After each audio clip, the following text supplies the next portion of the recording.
Kinji is an ugly, weak idiot who had nothing going for him in his miserable life.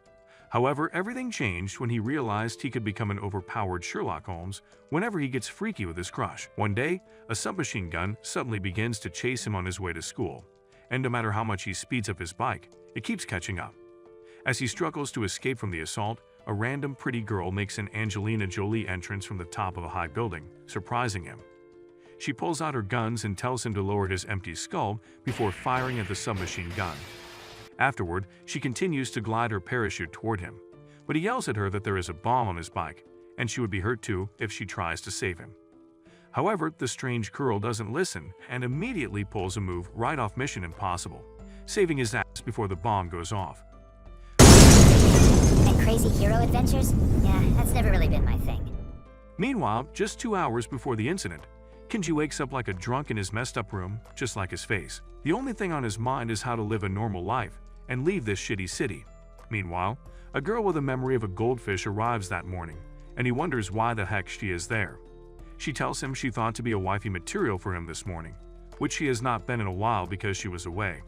And then she opens up the meal she brought for him. Bro eats up like a starved glutton, and after finishing the meal, she presents her cherry before him so he can suck up all the juice. He thanks her for bringing him breakfast, but she quickly appreciates him in return for eating her meal and thanking her for it. However, Kinji immediately realizes another thing he ought to be thankful for when he sees an aerial view of her well-rounded melons, but he quickly stands up to avoid falling for the temptation. A few moments later, she appears with his bulletproof uniform since it's the first day of school in his second year, and as he wears it, she presents his gun, but he is reluctant to take it along since he would need it for the opening ceremony. However, she tells him that it's part of the school's rules that they arm themselves adequately. She also tells him that the Butte murderer might attack him, surprising Kinji, who objects that the dude has been caught. Meanwhile, Shir Yuki tells him that he might be attacked by the copycat instead. She then says her fortune-telling for this morning predicts that he will be having trouble with a girl soon, but Kinji doesn't give it much thought because he is used to having troubles with girls for having a striking semblance with Baba Yaga. He opens his laptop to check his mail, but he gets carried away as he begins to browse incognito. When he realizes he is running late, he quickly sets out on his bike. Suddenly, the submachine pulls up behind him and notifies him that a bomb has been planted on his bicycle, which will explode if he gets off or reduces his speed. He becomes scared and remembers what Shir Yuki told him earlier. He wonders who is attacking him when he is already thinking of quitting the whole Butte thing today. As he tries to escape, he notices a strange girl named Aria at the top of a building, who immediately jumps down to save him. After crashing from his bicycle along with Aria, Kinji wakes up in a rather compromising position with a perfect view of his savior's plot, and his blood hits boiling point because he can't keep his gun from rising. She soon notices and smacks his naughty head several times for being a perv. Meanwhile, more submachine guns appear and start to unleash a barrage of attacks. Aria quickly gets into action, but as she battles the machine guns, Kinji, who's got 2 soft melons in his face, battles with keeping his magnum at bay instead. The submachine guns take a commercial break, and upon realizing this, Kinji lifts Aria off the ground and carries her to safety, telling her to watch a master at work. He walks back to the threat zone, and as the submachine guns fire at him, he pulls a James Bond move right out of his jacket and destroys them in one hit, surprising Aria. However, she starts to bitch about him having a glimpse of her plot and says she will never forgive him. He gives her his belt so she can use it to hold her zipper, which is already worn out, and then replies that he is a second-year student and there is no way he is going to strip a small girl like her with undeveloped melons. She gets more annoyed, and she states that she is not a small girl. She then grabs her gun and attempts to add 2 bullets to his empty head, but he skillfully evades it. He soon takes his leave, and as he walks to the class, he thinks about his condition called Hysteria savant syndrome, which was passed down to him genetically. Whenever he is in hysteria mode, it affects what he thinks, says, and does, as he will always find himself wanting to protect the girl before him no matter what, and sometimes he begins to say naughty things only cultured losers like you can make up. Getting to class, he shockingly discovers that Aria has been newly transferred to his school, and she is given a seat right next to him. She immediately gives him his belt and tries to embarrass him by suggesting that something must have happened between them for her to have his belt with her. Everyone is shocked because they know Kinji to be a worthless moron who is straight but also not into girls. Meanwhile, Aria suddenly gets angry and almost blows their heads off for thinking she has a thing for pigs. Following this, while Kinji is alone, wondering why the Butte assassin copycat targeted him, Aria appears and tells him to be her slave, shocking him as he remembers Shir Yuki's fortune-telling earlier that day. She starts ordering him around like she bought him on eBay, leaving Kinji wondering what is happening. However, he gets her some food like she requested, and while they eat, Kinji wonders why she is eating like an idiot. He asks her what she means with the slave bullshit she was talking about earlier, and she tells him to transfer to Assault and join her party so they can do Butte missions together. But he tells her he transferred away from Assault because he hated and he is even planning to quit Butte altogether. Aria cuts in as he speaks, listing 3 words she hates: can't, tired, and tedious, because they limit a person's possibilities, and he should never mention them in her presence. He tries to talk, but she ain't letting him spew out the trash in his head, frustrating him and making him think that this girl is gonna be a pain in his ass. Meanwhile, she tells him she is running out of time and that he is the one she has been looking for, taking him aback for a moment. She asserts that he has to join her party and the case is closed, but he asks her what if he doesn't, and she replies that she will stay in his room with him, making him go all nuts. She kicks him out of his room, and the simp later wonders why she sent him out of his own room. He returns home after a couple of hours, only to discover that this mother hubbard is comfortable taking a shower in his dorm, as though she pays the rent. He hears a knock on his door, and on checking who is there, he discovers it is Shir Yuki.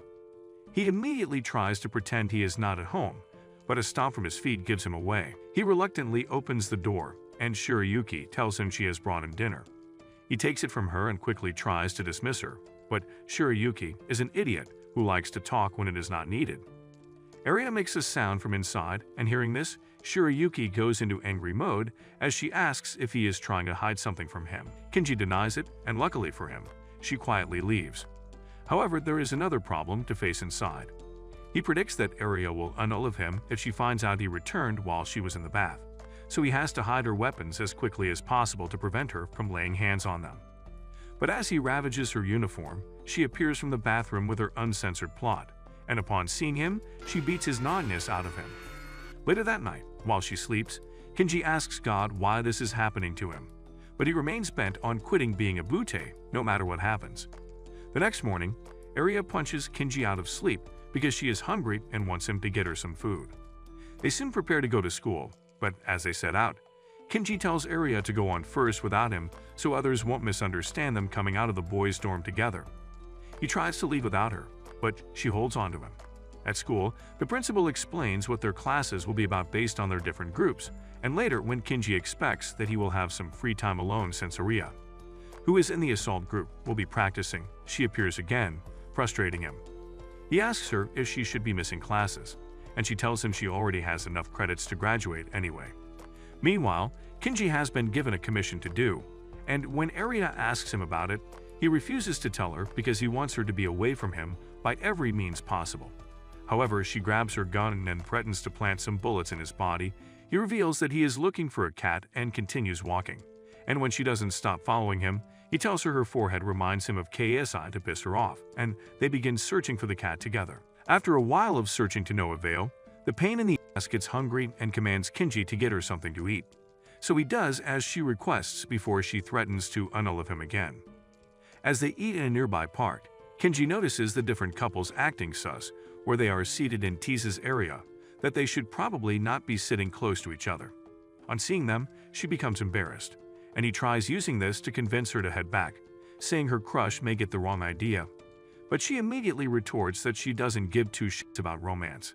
However, seeing how embarrassed she is by this, he realizes he has just found one of her weaknesses. They soon find the cat they are looking for in a ditch, so Kinji gets in the water and tries to save it.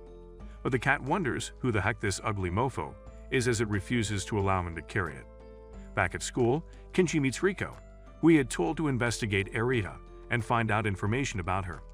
As they talk, Rico reveals that ever since Aria was Butte in Europe, she holds 2 names, uses 2 guns, and fights with 2 blades, so she is called Aria the Quadra.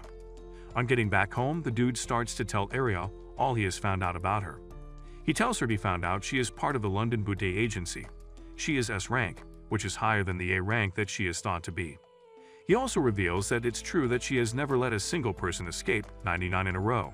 She then tells him to come back to Assault and show her the power that allowed him to escape her once more. However, Kenji states that he was just lucky that day as he is only a worthless E rank.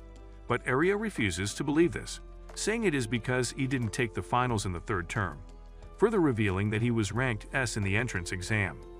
He is shocked she knows all this, and after much pestering, he agrees to return to Assault, but only for one mission, to which Aria agrees, saying she will test the limit of his powers during that one mission. The next day at school, Rico discovers his new desire to join Assault, and as she teases him about it, he tells her it is only for one mission. Meanwhile, Rico, knowing that he frequents the arcade, pulls a ticket right from in between her melons and gives it to him to go in her stead since she won't be available to use the ticket. Following this, his classmates in the Assault group realize that he is back and are excited because he will entertain them as usual. However, Kenji replies that he is not a clown in some circus or something, and he regrets returning. The fools soon notice Aria and immediately chicken out in fear. As Aria gets talking with Kenji, he tells her he seems so popular among guys and not girls. She then complains that no one wants to get close to her because she is a lot more skilled than all of them combined. However, Kenji is not having all her boring stories and tells her to go home because he is going to the arcade. He tries walking as fast as possible, but Aria keeps following him until they finally get to the game center. Aria sees the claw machine and begins to drool over it, so Kenji offers to teach her how to play it. She brings out a stack of coins and immediately begins to play, but after several attempts of failing and losing all her money, she becomes frustrated. Kenji then puts in the only coin he has and luckily wins 2 plushies, exciting her.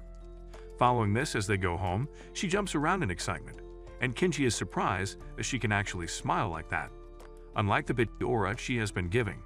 She offers him one of the toys as a reward for helping her win, and he gladly accepts it. On getting home that evening, while he admires the plushie Aria gave him, he compares his watch with his clock and discovers that it is not correct, so he resets it. The next day, he quickly heads out to school so he won't miss the bus, but he is shocked when he sees the bus leaving just as he gets there. Apparently, his hublot is fake. He starts to walk to school, since he lost his bike in the last incident. Meanwhile, on the bus, a girl's phone suddenly rings, and upon checking it, she suddenly hears a voice that announces that a bomb has been planted on the bus. Kenji immediately receives a call from Aria, informing him about the incident. The anonymous voice tells the students on the bus that the bomb will explode if the speed of the bus decreases. Meanwhile, they begin to search around the bus for the bomb. But while at it, an auto-controlled car appears beside the bus and starts unleashing a barrage of attacks. At the same time, Aria and Kenji hurriedly get into a car and speed toward the bus location. On their way, Aria tells Kenji that the culprit behind this is the Butte assassin, surprising him as he replies that he thought he had been captured. Aria tells him it turned out it wasn't the real culprit they captured. She then says that the mission is to save everyone on the bus, and Kenji replies to make sure the Butte assassin doesn't continue having his way. Kenji predicts that the assassin will try to restrict the actions of the Butte by steering the bus into Odaiba, where there are more civilians. Meanwhile, Aria asks him if this is the first mission he talked about, and then says she is looking forward to witnessing his true ability. But he tells her not to put her hopes high as he is just a useless E-ranked buffoon. In the bus, some dudes plan that as the bus enters the approaching tunnel, they will quickly shoot at the submachine gun before its surveillance camera adjusts to the new exposure. However, as they try to act out their plan, the gun unleashes a massive fire, unaliving the driver in the process, and making the dudes realize that it is using heat sensors. Kenji and Aria soon catch up with them, and Aria shoots at the tires of the assailing car, crashing it instantly. Now that the vehicle is out of the way, they have to save those on the bus, so Aria and Kenji abandon their car to crash and jump into the bus. Inside the bus, Aria goes in search of the bomb and finds it under the bus, but her hand can't reach it to defuse it because she is a midget. Meanwhile, Kenji meets the dude handling the steering instead of the dead driver, who suggests that they need to find the signal transmitting device the Butte assassin is using to track them. Kenji immediately goes in search of it and finds it on the roof. He immediately removes it, but Aria calls him an idiot because she has been calling for his assistance. As they talk, another submachine gun notices Kenji on the roof and fires at him immediately. But Aria quickly jumps in to save his stupid ass, while also skillfully crashing the car with a shot. However, she gets hit in the process. but he suddenly sees a chopper approaching and notices a sniper named Ricky who targets the bomb and hits it off from under the bus in one shot, thus saving the bus.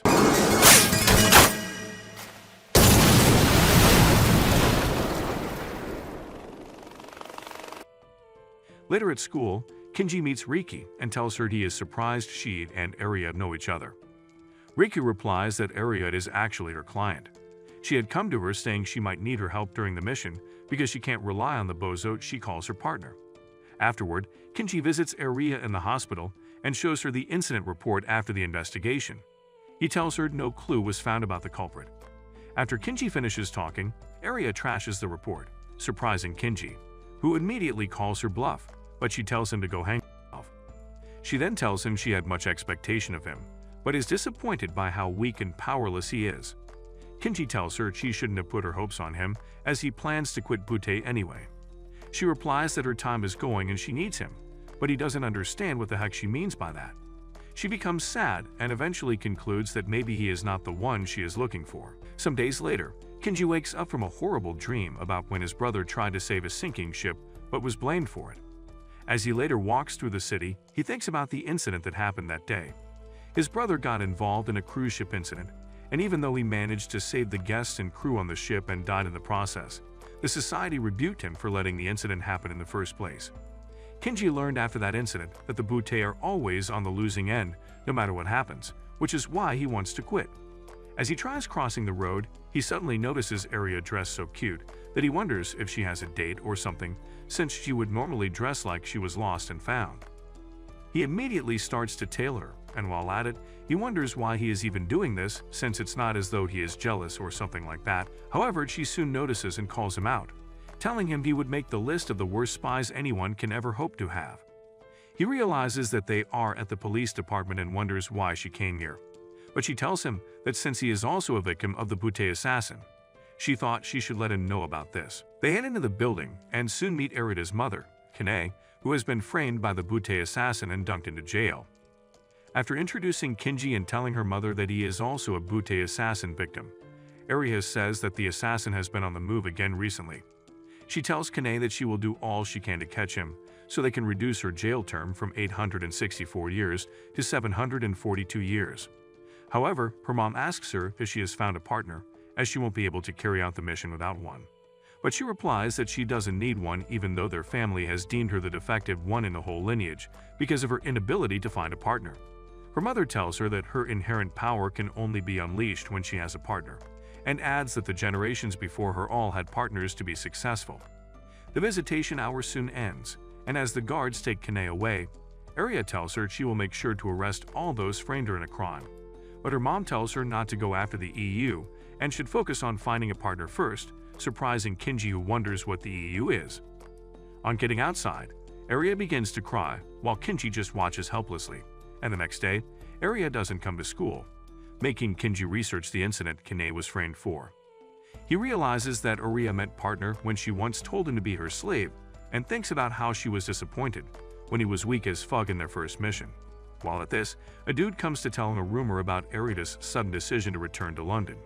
And as he heads home later in the afternoon, he reasons that this is best for her since there is nothing he can do to help her. He receives a message from Rico and immediately heads over to meet her.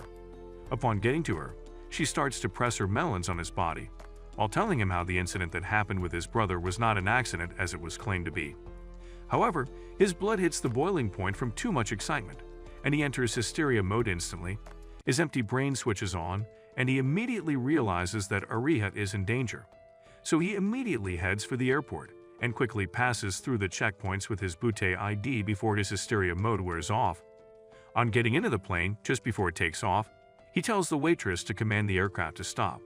But she soon returns to tell him that it is already too late to stop the aircraft. Kinji reasons that he has to change his plans immediately and barges in on Aria's private chamber, even though the waitress tries to stop him.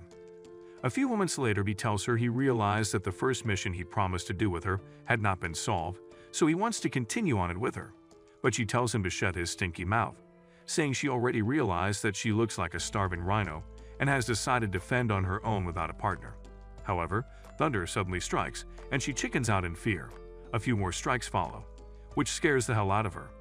making Kinji realize that there is a small little human behind all those facades. Meanwhile, an anonymous voice that they recognize suddenly announces that the flight has been hijacked and tells them to come to the bar on the first floor if they want to face him. As Kinji and Aria head to the bar, he tells her he was able to speculate that the Butte assassin was on the ship that night.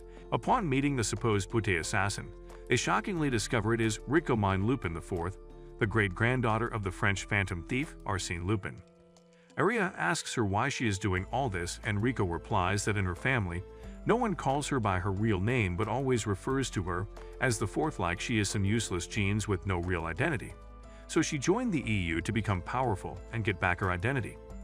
Kinji asks her if she is the real Butte assassin who was responsible for the bicycle and bus hijacking incident, and she replies that that was just a game, but her real target is Aria, also known as Holmes IV. A century ago, the Lupin ancestors fought an even battle with the Holmes, and the only way to prove that she has surpassed her great-grandfather is if she defeats Holmes IV. Rico then tells Kinji to be sure to do his job, well as the descendants of the Holmes family require a partner, which is why she got them both together by causing those crises. However, when Kinji wouldn't agree to continue as a Butte, Rico had to pull his brother's incident card, informing him that the Butte assassin was responsible for his death. This triggers Kinji, and he immediately thinks of blowing off her skull, but Rico hits his gun away from his hands. Aria then charges at her, and this leads to an intense exchange between the two. More bullets, which means Aria's in a bad spot. Luckily.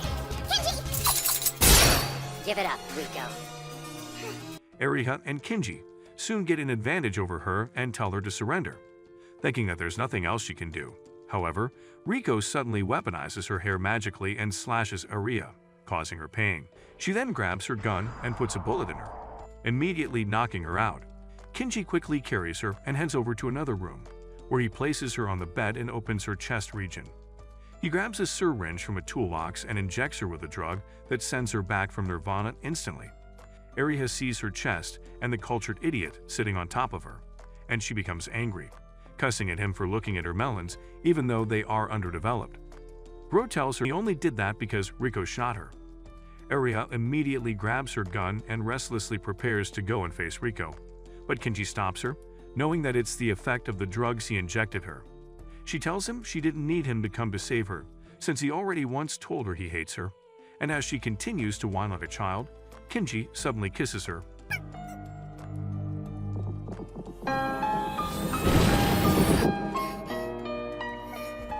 While he instantly enters hysteria mode.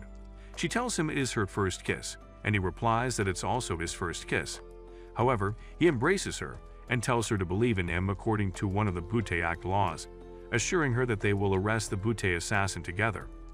Meanwhile, at Butte school, an ugly mofo in the assault group comes to inform the others about the situation, and while they analyze what is going on, they realize that one other Butte is on the plane, which they suspect to be Kinji.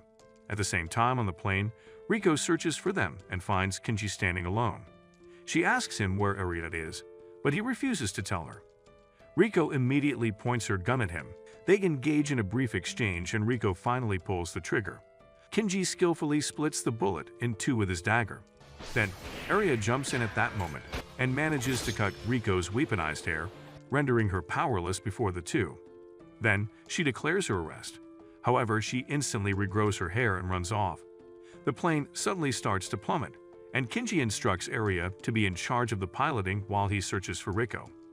He soon finds her in a compartment with bombs latched to the plane. Then, he immediately realizes that the way she could hijack the plane was with the use of a device in her hair. She invites him to join the EU, but Kinji asks her what the heck is that. She replies that the EU is like Nirvana to Earth, and adds that when he comes to EU, he will even get to see his brother, but this only makes him angry. But he doesn't want to be Sakai her because it's against the Butte laws. Moreover, she tells him she will be waiting for him whenever he changes his mind, and then she blows off the entrance and escapes. At the same time, two missiles suddenly hit the plane and destroy two engines. At Butte School, Muto and his colleagues are doing their best to ensure Aria and Kinji are safe.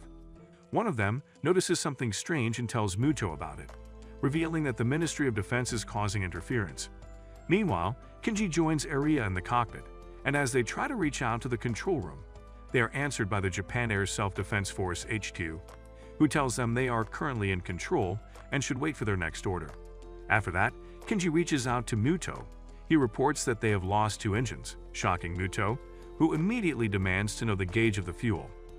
As Kenji reveals that and how fast it is decreasing, Muto tells them they only have 10 minutes to land that plane, or they might just begin to say their last prayers. Japan Air Self-Defense Force interrupts the call again and gives the next order. Muto immediately begins to suspect that something is fishy, as the government seemed to be intending to isolate the incident, considering that it has not yet been published by the mainstream media. Meanwhile, a Butte girl with no name successfully hacks into JSDF's line and reveals that the government plans to bring down the plane. She adds that considering the risk of landing, the government is not allowing the flight to land in the nearest airports, and instead plans on having Aria and Kenji make an emergency landing in the middle of the Pacific Ocean, and if they don't comply, the government threatens to shoot down the flight. Muto immediately informs Kenji about the government's plan, revealing that they have abandoned the flight sense and are only pretending to care. Thinking quickly, Kenji asks Muto how long the runway that lands their plane has to be, and he replies that it is about 2,000 meters. Kenji then tells him that the dimensions of the Academy Island are 2,000 by 500 meters, which means that if they land diagonally, they will have about 2061 meters. But Muto thinks Kenji must be high on cheap crack to have come up with such a crazy idea. However, Kenji assures him they won't use the Academy Island but Empty Island instead. Muto replies that they won't be able to see the island's outline in this foggy weather, but Kenji tells him to use his brain and do something about it. Kenji immediately drops the call and gets into action in preparing an improvised runway. A few moments later, Kenji lowers the plane's tires, preparing to land, and he tells Aria that he doesn't want her to die, so she should prepare for the worst-case scenario. But she instantly turns into an uncertified motivational speaker, telling him he can do it. As they approach the island, several lights suddenly come on, creating a pathway for them to land on and to guide them in landing safely. Kenji and Aria manage to land the plane successfully. The next day, Kenji wakes up on a hospital bed with bandages all over like the Hulk did in Dirty. Later he meets Aria, who tells him that her mom's trial has been postponed since the incident proved that her mom was framed as the Butte assassin. She then expresses her interest in having him as a partner again, but she says she wouldn't force him since he had already stated that he would only do one mission. Later, as she heads for the chopper that's supposed to take her away, she begins to cry, wishing Kenji had accepted her offer. Meanwhile, Kenji also thinks about the moments they have spent together, and upon realizing that he has no hope of rizzing up another Livy Dunn, he quickly runs after the helicopter, calling her name at the top of her lungs and declaring that he will be her partner. Upon hearing him, Aria immediately jumps out of the chopper. He then takes her to his house, where Shir Yuki suddenly knocks on the door, pissed that he hasn't been picking up his calls on her answering his texts. She soon enters and discovers that Aria is with him, making her angry, and she immediately charges toward the boyfriend snatcher. She attempts to land a strike with her sword, but Aria quickly catches it with her palms, shocking Kenji, who immediately recognizes this technique and says he has never seen it before. The intense exchange continues with Aria shooting at Shir Yuki with her guns. She blocks the bullets using her sword, shocking Aria, who instantly realizes she is a Chowdy. For context, Chowdy are Butte with superpowers, and Shir Yuki belongs specifically to the group called the Hodogi Miko, a set of armed shrines maidens with insane superpowers you only find in fictional stories. After a while of fighting and anger, both girls become exhausted, and when Kenji wonders what to do now, Shir Yuki grabs him and apologizes for allowing a bitch like Aria to gain access to him. Aria calls her a moron, annoying her again, and another session begins with Shir Yuki telling Aria not to be carried away because she and Kenji are lovers. Aria immediately says that love is too hyped and pretty messed up, and she has never been in one, neither does she plan to. Shir Yuki becomes surprised to learn that Aria and Kenji are not lovers, and Kenji explains that they just temporarily joined forces, calming her. So she asks if that means that they have not done all the kissing and stuff. The two instantly find it difficult to swallow their spit, and realizing that the have Shir Yuki summons new weapons to fight, but Aria the idiot tells her that even though they already kissed, she didn't get pregnant. The next day, Kenji tries to speak to Shir Yuki, but she snubs him because she is still mad at him.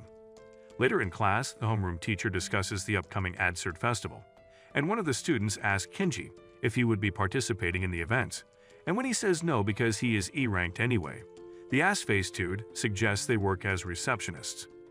Kenji thinks this is a good idea and decides to ask Aria what she will be doing in the AdCert event, but he is shocked when he sees her reading about the different plot styles for making babies. When she realizes that babies are made through clapping rather than through kissing that her father told her, she becomes embarrassed and smacks Kenji's disgusting face with the book, calling him a loser for thinking about something that dirty with her. He later meets Aria outside and he is surprised to see her dressed this way, but she tells him she is a cheerleader at the upcoming AdCert event. She then tells him she investigated him after the last incident and discovered that he has a split personality, which she guesses must have been due to a childhood trauma, so stress from battle causes him to switch to that personality. Meanwhile, Kenji reasons that unlike she thinks, hysteria mode is not a mental acquired condition, but a nervous inherited condition. However, Aria tells him she has now decided to put him under constant battle stress so he can awaken easier. He soon starts clapping his hands above his head, but all he wishes he could clap her instead. The next day, as Kenji walks to school, Aria suddenly appears and hits his face, testing if his edge-catching training has been worth it, but she realizes that dude has only been edging instead. Later, while the idiot wipes his head where he was hit, they hear an announcement calling Shir Yuki to the homeroom teacher's office, and Aria tells Kenji that this is an opportunity to find Shir Yuki's weakness. Following this, they sneak through the roof to the homeroom teacher's office, and while at it, Aria tells Kenji about the different attempts Shir Yuki made to unalive her. They soon start to eavesdrop Shir Yuki's conversation with the teacher, who asks her what is wrong with her for scoring 90s in her tests. The teacher tells her she has not been herself recently, and asks if she has come in contact with Durendal, since she is predicted to be the next target. Hearing this, Aria becomes shocked. Meanwhile, Shir Yuki says that the reports about Durendal's existence are just rumors. However, the teacher asks her what if it is true, and Shir Yuki replies that Durendal wouldn't come after her anyway, since he is known for targeting powerful Chowdy. Moreover, the lady insists that she should be assigned a bodyguard. Hearing this, Aria breaks their cover and offers to be Shir Yuki's bodyguard for free, but Shir Yuki declines. However, Aria quickly reaches for her gun, threatening to send Kenji to Nirvana if she refuses to let her be her bodyguard.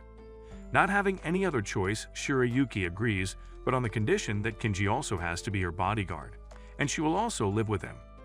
Following, she starts to stay with Kenji and Aria is determined to catch Durendal at all cost, because he is one of the people who framed her mother, and catching him means that her mom's sentence will be decreased to 635 years.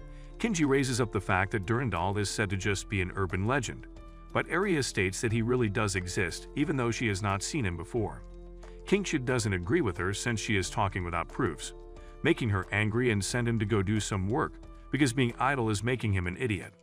As he heads inside, he hears a glass breakage noise and immediately heads there to see it's a fool at work.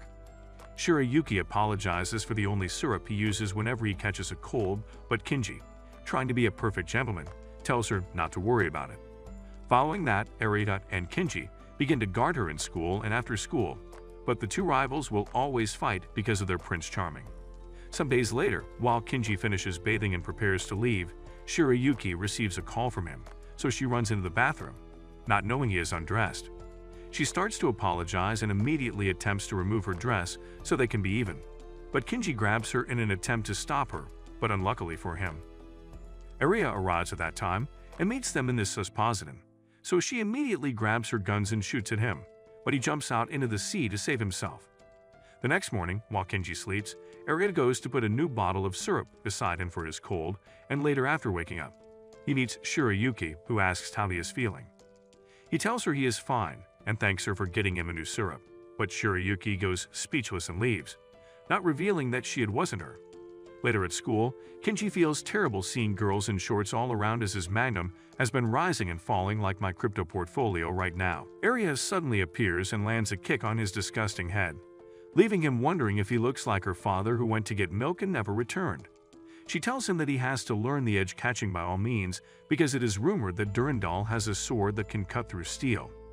However, Kenji wonders if this is why she came, and she reveals that she has a job for him: to check all of the texts on Shir Yuki's phone after school, because it is a known fact that Durendal likes to send threatening texts to his targets before stealing them. Kinji objects to this kind of useless tasks and asks her why she is here instead of guarding Shir Yuki, to which she replies that she put Reki on guard already. Aria assaults him like she always does, causing him to say she is not concerned about his well-being, and he then thanks Shir Yuki for being so thoughtful to have bought a new syrup for him. Aria is surprised by this, but she keeps mute. She then accuses him of stripping someone he is supposed to be guarding. Kinji tells her it is not what she thinks, but she doesn't listen and tells him to show her proof. This gets him angry, and he asks for proof too that the Durendal she has been yapping about really exists, because they have not noticed anything dangerous since they started guarding Shir Yuki.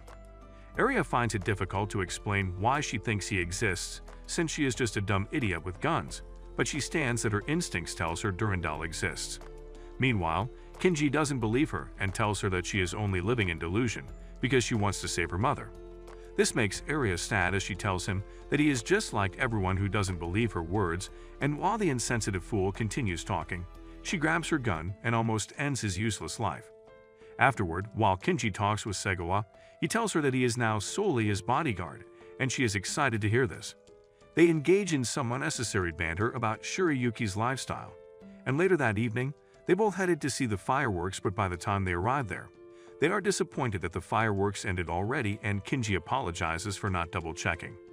She tells him not to be sorry, as just being with him alone is enough. Hearing this, he wears his jacket on her body and quickly leaves to get some small fireworks to make up for the one they missed at least. While he is away, Shir Yuki receives a couple of anonymous texts, and when Kinji returns and sees that her facial expression has changed, he asks her what is wrong, but she refuses to tell him. She rather hugs him and begs for his spit just this one time. He immediately tries to kiss her, but some idiots interrupt them with their unintelligible noises, so Shir Yuki just calmly takes her leave. The next day, during the AdCert event, Kinji continues watching over Shir Yuki, and while he thinks how this is probably the easiest mission on Earth, since there has been no appearance of danger, a student informs him that Muto, whom he ought to take over, Kinji goes to meet Shir Yuki to tell her that he will be stepping away for a while and instructs her not to leave everyone's sight. However, as he does his job at the reception, he suddenly receives a text from her telling him sorry and saying goodbye. Suzuri, the homeroom teacher, also suddenly appears and asks him if he knows whether Shir Yuki has received any texts from Durendal. He instantly realizes that Durendal might be real and immediately runs off, heading to where he left her, while also trying to call her but fails. He feels terrible for doubting Aria when he doesn't find Shir Yuki anywhere, and while he almost bites his tongue in guilt, he receives a call from Riki telling him that she received an intel that Shir Yuki has vanished. She then tells him where she last saw her, so Kinji panics as he tells her to find her. However, Riki suddenly fires at the ground just in front of him to make him calm. He runs toward the warehouse immediately to look for Shir Yuki. Meanwhile, Shir Yuki beats Durendal, who doesn't show his face, and he tells her he wouldn't hurt Kinji and anyone in Butte High because she fulfilled her end of the bargain. At the same time, Kinji sneaks into the room, and while he thinks of using his gun, he reasons that it might set the gunpowder off, so he retorts to using his pocket knife. Durendal stretches his hand, telling Shir Yuki to hold it so he can take her to a place more suited for her. The EU Kinji immediately lunges toward her to stop it, but he is suddenly attacked and knocked to the ground. The ground below him starts to freeze, sinking into the ground, and Durendal pulls Shir Yuki away before sending another attack that would have almost sent Kinji to the underworld, but Aria saves his ass just in time. She then declares Durendal under arrest for the crime of stealing an innocent girl. Aria then tells Durendal that while investigating how he works, she found out that whenever he is faced with multiple enemies, he always separates them from each other and takes them one by one, which was why she stopped guarding Shir Yuki to lure him out. Kinji is surprised that this was her plan, and she breaks the ice binding him. However, Durendal doesn't budge and immediately causes an outbreak of water, while he quickly takes Shir Yuki away. The other two start to walk around looking for Shir Yuki, and soon find her tied to a pole like a thief. They attempt to unlock the master lock but fail because they don't have the keys. The water level starts to increase and more water flow into the warehouse, and seeing this, Kinji asks Shir Yuki where Durendal went. She replies that she doesn't know, but she heard him go up through the ceiling latch. So Kinji tells Aria to go after him since she can't swim and has a better chance of getting the keys to the lock. After she leaves, Kenji gets submerged in the water, which has now gotten to the shoulder length as he tries his best to unlock the lock. But he isn't making any progress because he sucks at it. Shir Yuki tells him to leave her and save himself, but he tells her to stop the nonsense she is saying as he'd never leave her as her bodyguard. However, she nullifies the contract immediately and tells him to live. Suddenly, more water floods in and carries Kenji off, but he swims right back to meet her.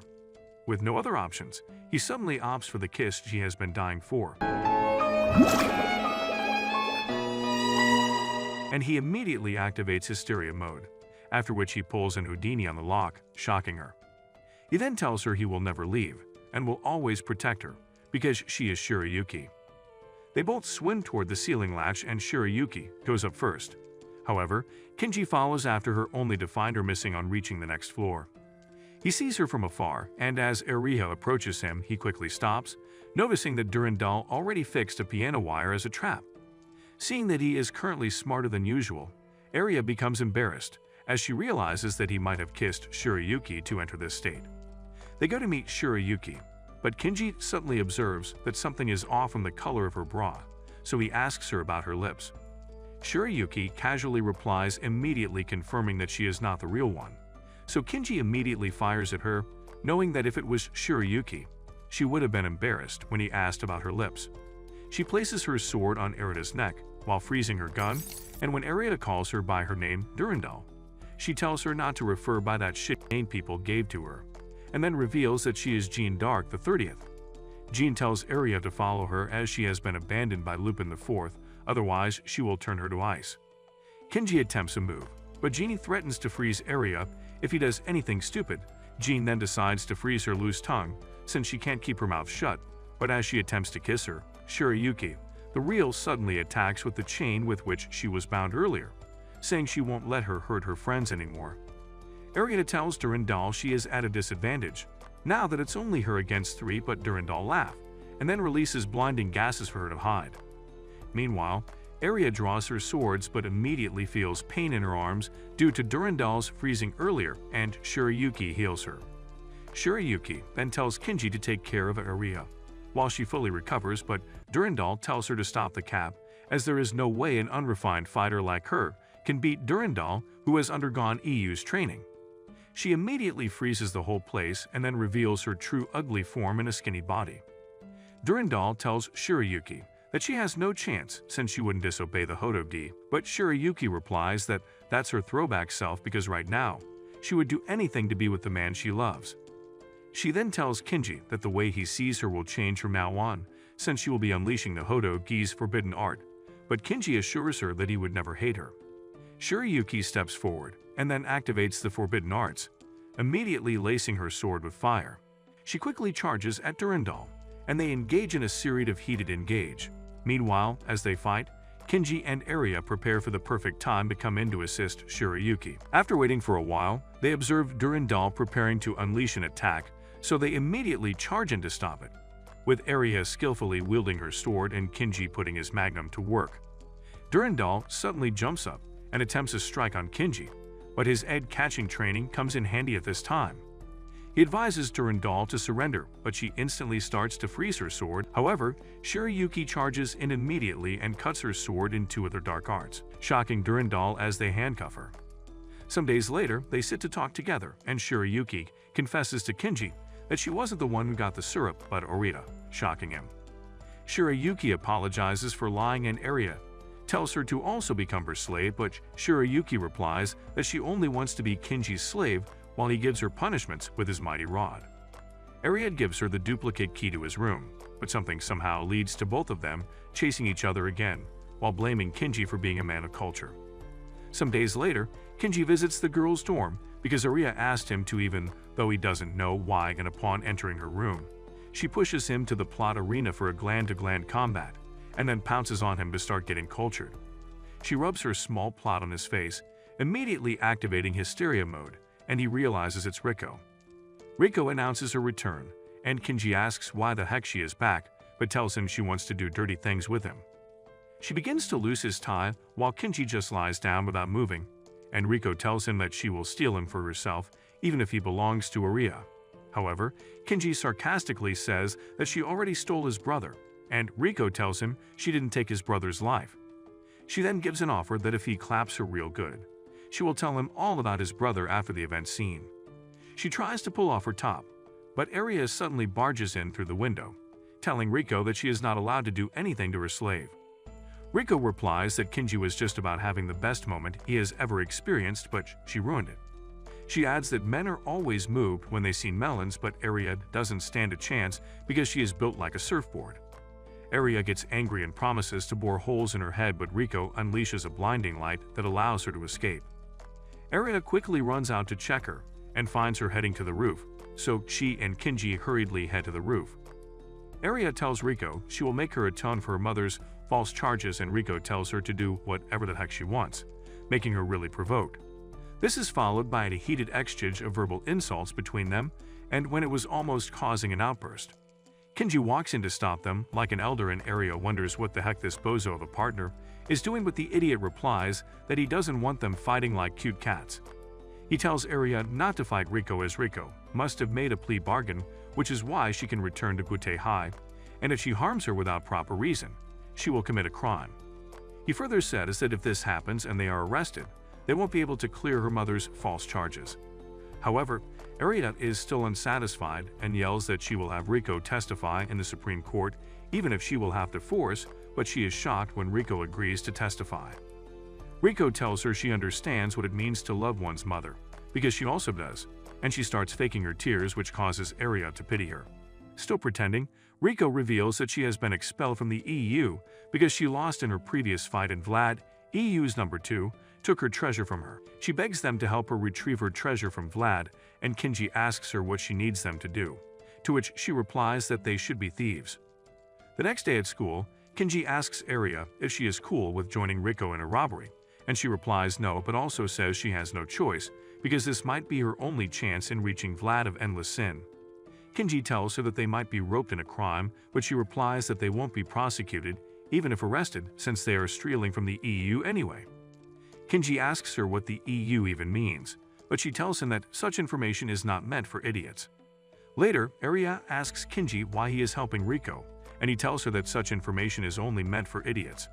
She starts to whine about Rico doing it because Rico has large milk jugs, and when Kinji tries to explain that nothing happened between him and Rico, even though she caught them in a sus position, she doesn't believe him since Sun Tzu once said that all men do is lie.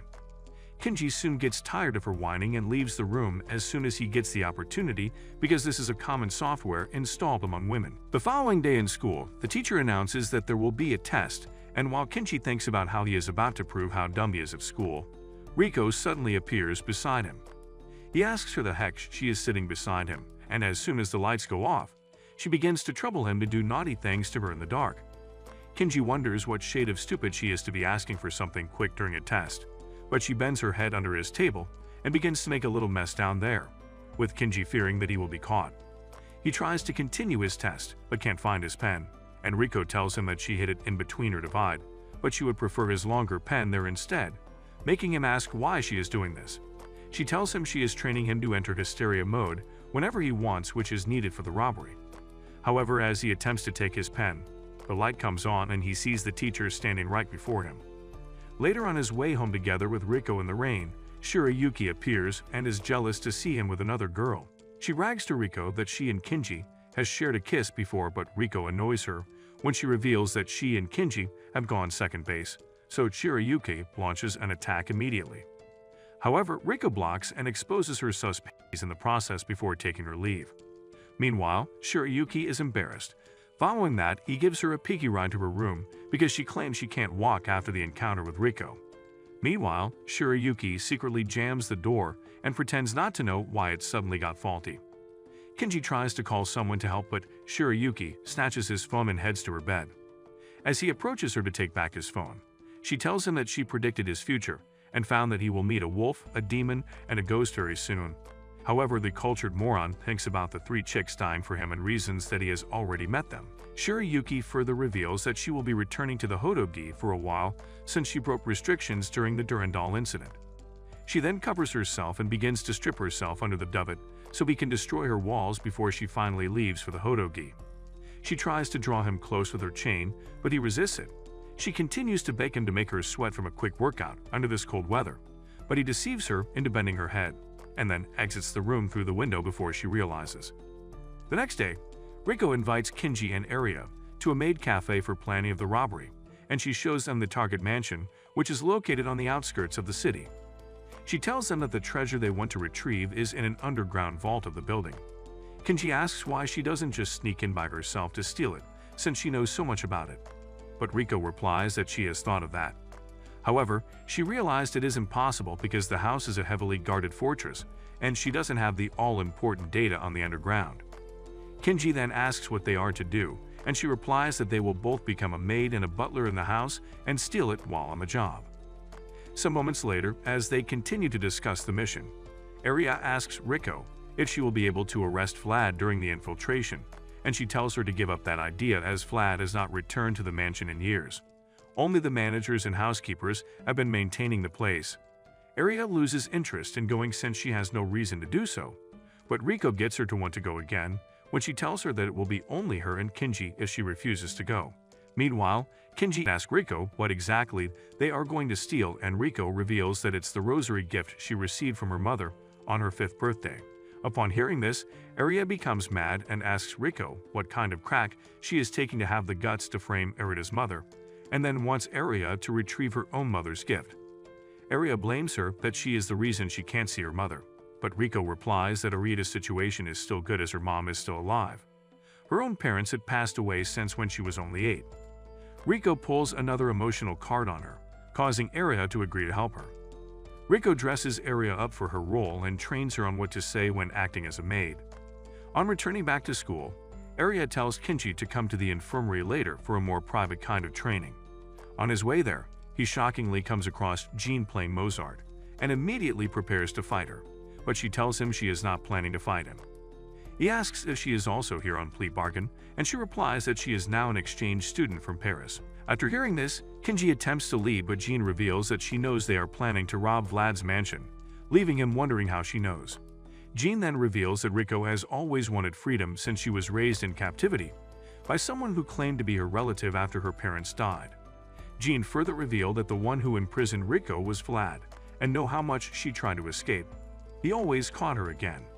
How he released one day on the condition that he would no longer lay hands on her again if she proves that she has surpassed Lupin the First. Kinji realizes that this was why she was after Aria, and then he asks Jean why she is telling him this much since he is as her enemy, but she says that Vlad is greater enemy to her bloodline. Afterward, she explains some history to him, and finally reveals that Vlad is a demon.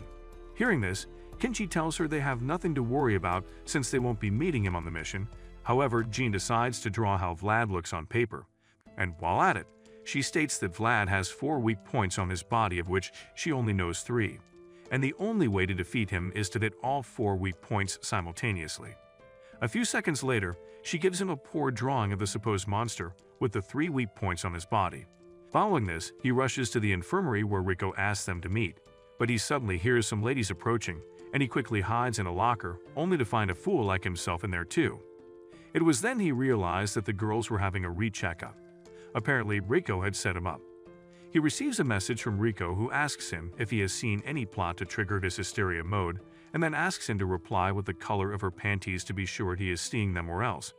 Kinji immediately sends the color to her, and just then, Aria enters the room. She starts pulling her clothes, and upon seeing her, Kinji's hysteria gets triggered immediately, surprising him that he only had to see her body. Meanwhile, after a couple of minutes, Ricky suddenly comes to open the locker, exposing them, but the situation immediately overlooked when a rare silver wolf suddenly jumps in and starts attacking. Kinji faces it as all the girls do what they know how to do best, to scream. The wolf soon jumps out of the window, and Kinji follows after it as Muto tells him to use his bike. As he mounts on the bike and prepares to speed off, Ricky joins him, telling him he can't handle the wolf alone. They ride off and soon get to an uncompleted building where the wolf is hiding. As they head to where it is, Ricky tells Kinji that she will subdue the wolf with a regular bullet since she doesn't have tranquilizers, making Kinji think she doesn't have emotions. He heads in to face the wolf while Ricky targets it from the next building with her sniper. As Kinji battles with the wolf, Ricky shoots from afar, slightly grazing the wolf's head, and Kinji is shocked that she missed. Later when they meet again, he asks her if she missed because she was sorry for the wolf, but she tells him she didn't miss, surprising him. She later explains as soon as they approach the already incapacitated wolf that she only paralyzed the wolf. She then pets the wolf and says some words that instantly tames the animal, shocking Kinji. Later that night, when he returns home, he meets Aria, who is boiling with anger, as she asks him why the heck he was in the locker in the afternoon. However, Kinji mistakenly tells her he was sus for her instead, making her embarrassed that she immediately grabs her gun to blow off his head. A week after starting her training, Aria serves Rico tea at an outdoor cafe, impressing Rico with how much she's learned in such a short time. On the day of their mission, Rico shows up late, worrying Aria and Kinji. When she finally arrives, she's disguised as a girl named Kana, as Vlad would recognize her true appearance. Kinji is irritated by her choice of disguise, since it seems she used to be his crush, but when Aria asks who Kana is, Kinji doesn't answer her. On getting to Vlad's mansion, the group is shocked to discover that their homeroom teacher is the manager. They are led to their rooms where they find new outfits and instructions for their roles. Kinji quickly changes into his butler attire and goes to check on Aria, who is busy turning around like Cinderella, but she is uglier. Aria soon notices Kinji watching her and becomes angry as always before jumping on his shoulders to choke him. As they later go about their maid and butler duties, they end up playing pool. Meanwhile, Kinji becomes flustered by Aria's anterior and posterior view. He soon accidentally drops a drawing that Jean had given him, and upon seeing it she mocks him for drawing so poorly. Following this, Kinji explains that the drawing outlines Vlad's 3 weak points, but they would have to find the 4th one if at all they fight him. However, their conversation is cut short when a thunderclap startles Aria, causing her to panic and cling to Kinji like a child. Later that night, Rico disrupts Kinji's sleep to request an update from both of them, and Aria mentions that she spotted her rosary underground on the shelf, which Rico confirms that it's the one. Rico then suggests that one of them should act as a decoy to lead their teacher away, while the other retrieves the rosary, but Aria notes that the room housing the rosary is heavily guarded that even the professor would find it difficult to rob it, but Rico remains confident G will get the rosary back. Rico proposes that Aria, who has a better rapport with the teacher than Kinji, should be responsible for the distraction. She cautions Aria to avoid falling for any tricks because the homeroom teacher is a known pro-rizzler and she has to keep the teacher occupied for at least 10 minutes, as they plan to carry out the operation on the final day in the afternoon. Before wrapping up their conversation, Aria teasingly asks Kinji if he's jealous that the homeroom teacher seemed to be flirting with her. She then pushes further, inquiring if Kana is his ex-girlfriend, but Kinji leaves her on read and Aria, respecting his privacy, drops the subject. On the final day, Aria and the teacher decide to take a walk through the rose garden, hoping to create some lasting memories before parting ways. Meanwhile, Kinji sneaks into the room where the rosary is kept. Dressed like he works for the CIA, he carefully maneuvers around the security lasers, sending out a hook to snag the rosary, and as he reels it in, the teacher prepares to head back to the mansion. But Kinji still needs more time, so Rico tells Aria to buy them more time as much as possible, even if it means allowing the teacher to feel how soft her portable melons are. The call's connection suddenly snaps and Aria comes back on to tell Kinji that she will let him do to her also whatever the teacher does, and the idiot becomes so excited that it triggers hysteria mode immediately. Kinji instantly realizes the truth, since his IQ is now like yours, that it was Rico pretending to be Aria in order to trigger hysteria mode so he can be useful on this mission. Despite the tight deadline, Kinji manages to retrieve the rosary and swap it with a replica just in time, making the mission a success. Following this, they hand the real rosary back to Rico, who suddenly rewards Kinji with a kiss, only to reveal that she deceived them to get her hands on the rosary, which will make her more powerful and fully prepared to defeat them both. Aria points her gun at her and asks her to tell her the main reason she wanted to retrieve the rosary, as it could not have only because it's her mom's gift. Rico then reveals that the rosary is a Lupin family heirloom, which was why she hid it in her mouth when she was locked in the cell so it wouldn't be taken from her. She realized that the metal in the rosary gave her power, and with it, she could escape from the cell. Rico immediately begins to activate her powers and challenges both of them. Meanwhile, as she continues blabbering, she is tased down by the homeroom teacher, shocking Aria. Sayonaki points his gun at Aria and Kinji, and tells them not to make any move as his wolves will tear them. Kenji is surprised to see the wolves, and Sayonaki reveals that the one Riki tamed was originally his servant. He further says that her superiority surprised him and he should have taken her blood for experiment, even if it meant doing it by force. He then tells Rico that he was the one who always came to take her blood samples back then while she was in the cell, making her realize that he gave Vlad all the ideas. However, he states that the experiments were futile as they discovered that Rico was a useless piece of shit in the genetic sense, and she has to be the weakest in the Lupin family ever. He soon snatches her rosary and starts to step on her disgusting face as Aria and Kenji just watch them. Aria yells at him to stop and asks why he is tormenting her like that, to which Sayonaki replies that despair is required to summon Vlad. He continues to trample on her face, and a few moments later, he suddenly begins to transform into a monster, shocking them. Aria begins to shoot at it, while the wolves charge at them. But Kenji paralyzes them using the technique he learned from Reki. Aria continues to shoot at Vlad, but the wounds heal up instantly. Vlad is amused by Aria's tenacity and tells her he should have obtained her blood too. He threatens to sink his fangs into her slender neck, and Aria suddenly realizes that his real identity is Count Dracula, an ogre vampirist who harvests humans' blood and uses their genes to evolve. He then grabs Rico and attempts to isekai her, telling her he would breed a fifth Lupin with better genetics. But Aria charges at him and slashes him with her sword, while Kenji jumps in to save Rico. He then carries her to a safe zone. Rico advises him to get Aria away from there, because Vlad is too strong and there is no way their weak asses can beat him. However, Kenji tells her they can change that fate and returns her rosary to her, which he had secretly stolen from Vlad. He tells her she doesn't have to fight anyway, as he and Aria will find something to do, and as he leaves, she calls him, telling him she now knows what Vlad's fourth weak point is: the middle of his chest. Upon returning to the battle scene, he tells her Rico has revealed Vlad's last weak point, and then tells Rico to target the two other marks while he shoots his chest and shoulder. They do this immediately, but Vlad's wounds heals up instantly, shocking them that it didn't work. Vlad mocks them for believing an idiot, and then unleashes a powerful roar that throws them off and instantly dispels Kenji's hysteria mode. Vlad approaches them and Kenji continues firing at it, but Vlad lands a hit that gives him a spaceflight experience as he dives off the building. However, Rico comes to his rescue before he hugs the ground, and then suggests they elope together, but Kenji calls her crazy, saying he cannot leave his partner behind. She turns around and heads back to the battle scene. Kenji then states that if his instinct when he was in hysteria mode is correct, they might have a chance against Vlad. Meanwhile, as Aria continues to fight with Vlad, the thunder suddenly strikes and she becomes scared, making her open to Vlad's attack. But before she is snapped to Nirvana, Rico saves her and flies her away. As they fly away, Rico starts to act naughty toward Aria, which immediately gets Kenji in the mood. She drops them off, and now in his high state, Kenji tells the two girls that they will be shooting at Vlad's weak points again together. Aria asks if he now knows his true weak points, and he tells her to believe him. They immediately draw their guns as Vlad approaches them, and at Kenji's instruction, they shoot at Vlad's weak points, with Kenji shooting at his mouth, which instantly unalives him. Aria is shocked and asks Kenji how he knew the fourth weak point was his tongue, and he explains that Vlad moved to guard his mouth when they first fired at him, which he shouldn't have needed to do since he had unlimited healing power. With this, he realized that this must be his fourth weak point.